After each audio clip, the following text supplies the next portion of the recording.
It's not polite. जंग जीतने के लिए 3 चीजों की बहुत अहमियत होती है, गैरत, ईमान और अकल। लेकिन यकीन कीजिए पाकिस्तानी कौम यानी आप इन तीनों चीजों से खाली हैं। आज मैं आपको मायूस नहीं करूंगा, बल्कि आप लोगों को हकीकत दिखाऊंगा, आप लोगों को आईना दिखाऊंगा। आप लोग वो कौम है कि जिनके इंतहाई संगीन और परेशान कुन हालात में जब आपकी शहरत काटी जा रही थी, तब भी पाकिस्तान के यूट्यूब पर ट्रेंडिंग में ड्रामे और गाने थे।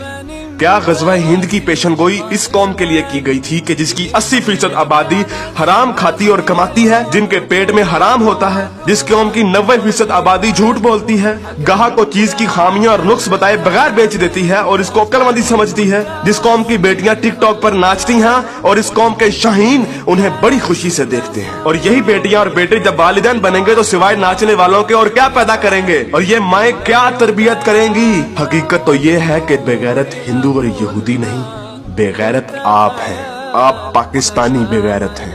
आप लोग वो कौम हैं जो वैसे तो सारा साल इमाम हुसैन के मुकद्दस नारे लगाती रहेगी, लेकिन जब वाकई में कश्मीर मैदान करबला बनेगा तो सारी कौम वही कूफा वाले बन जाएंगे जिन्होंने इमाम हुसैन से कहा था कि आप आए हम आपका साथ देंगे, लेकिन जब वक्त आया तो कोई अपने घर से नहीं निकला।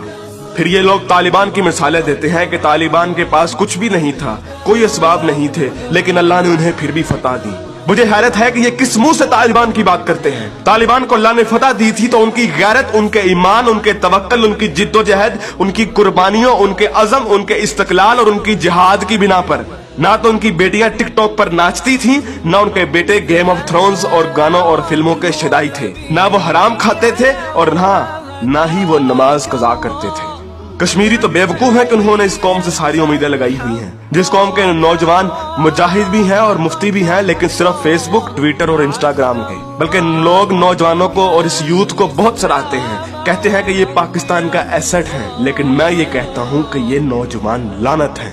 इस वक्त पाकिस्तान की तकरीबन तमाम यूनिवर्सिटीज फहाशी, फहशगोई, गलाजत, नशा, इश्को माशूकी का अड्डा बनी हुई है। इन नौजवानों ने इस्लाम का मजाक बना दिया है। इन्हीं नौजवानों ने मॉडर्निज्म के नाम पे फहाशी और बेहयाई को रिवाज दिया है। हर लड़की आजकल टाइट्स पहन के फिरती है। इस्लाम और तहजीब का कोई नामो निशान ना यूनिवर्सिटीज में है ना कॉलेजेस में।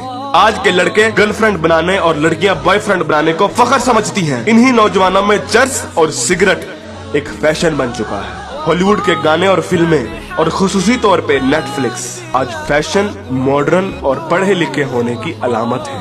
और फितने सिर्फ शहरी इलाकों में ही नहीं, देहात में अक्सर मसाजिद खाली पड़ी रहती हैं।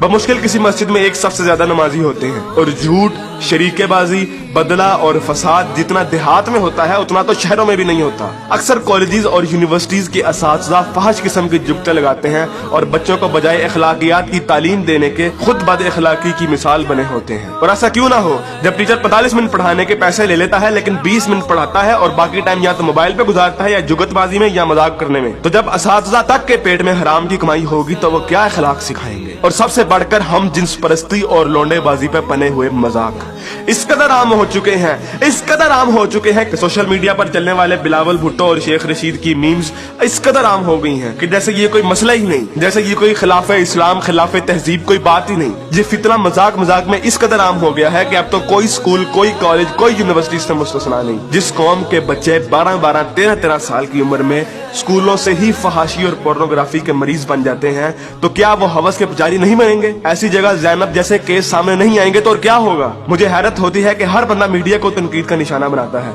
हर बंदा मीडिया को फहाशी का असल कसूरवार ठहराता है, लेकिन खुद को कोई जिम्मेदार नहीं ठहराता, जो उस मीडिया को बड़े शौक और बाकायदगी से देखता है और उस मीडिया को अरबों रुपए का बिजनेस भी देता है।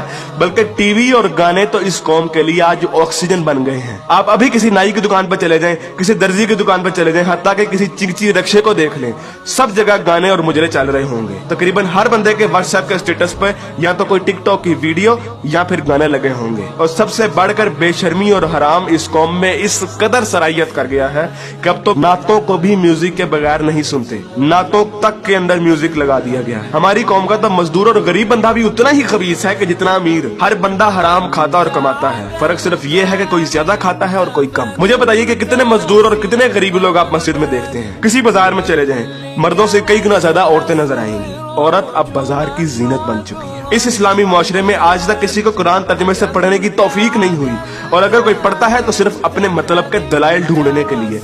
बरेलवी कुरान खोलते हैं तो ईद मिलादुन नबी को सही साबित करने के लिए। शिया कुरान खोलते हैं तो जुलूस और मातम को सही साबित करने के लिए। तबलीगी जमात वाले कुरान खोलते हैं तो सिर्फ तबलीग के दलाइल ढूंढने के लिए। औरतें कुरान खोलती हैं तो मर्दों को निगाहें नीची करने वाली आयत दिखाने के लिए, और मर्द कुरान खोलते हैं तो औरतों को पर्दा करने वाली आयत दिखाने के लिए। और बहुत सी अवाम तो ऐसी है कि जो सिर्फ और सिर्फ वजीफे करने के लिए कुरान खोलती है। यानी इन लोगों ने कुरान को अल्लाह की किताब नहीं बल्कि टेलीफोन डायरेक्टरी बना दिया है। अपने मतलब का नंबर निकाला और डायरेक्टरी बंद। उलमा भी इन लोगों को कुछ नहीं कहते हैं। हर जुम्मे पे उलमा सिर्फ फजाइल की बातें करते हैं, कभी लोगों को ये नहीं कहते कि बेगैरती से कैसे बचा जा सकता है, बदगुमानी से कैसे बचा जा सकता है, झूठ से और फ्रॉड से कैसे बचा जा सकता है। उलमा भी लोगों को नहीं कहते कि कुरान तर्जुमे के साथ पढ़ो और सुनो कि तुम्हारा रब तुम्हें क्या कहता है।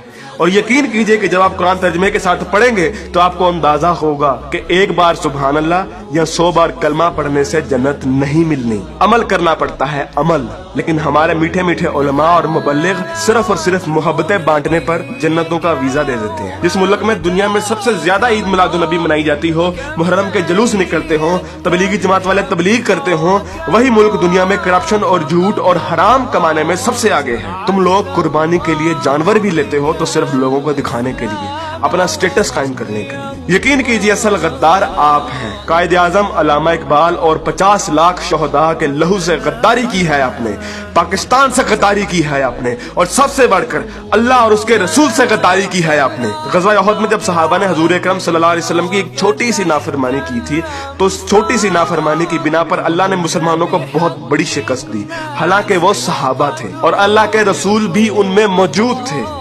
लेकिन आज आप लोग ये कहते हैं कि अगर जंग हुई तो आसमान से फरिश्ते उतरेंगे कतार अंदर कतार। तो पहले अपने अमाल और अपनी औकात देखिए और फिर बात कीजिए। ऐन मुमकिन है कि आप लोगों को इस तकरीर का कोई असर ना हो, क्योंकि जिस पेट में हराम, जबान पे झूठ, कानों में गाने और आंखों में हवस भरी हो, उन दिलों पर हक की बात असर नहीं करती। मैंने कभी इतनी बदतमीजी और सख्त अल्फाज से बात नहीं करनी थी, लेकिन यकीन कीजिए मैं बहुत मजबूर हूँ साफ साफ अल्फाज में अपनी कौम को उनकी हैसियत दिखाने के लिए कि असल में बदनामी के जिम्मेदार आप लोग खुद हैं, कि असल में जलालत आप लोगों ने खुद खरीदी है।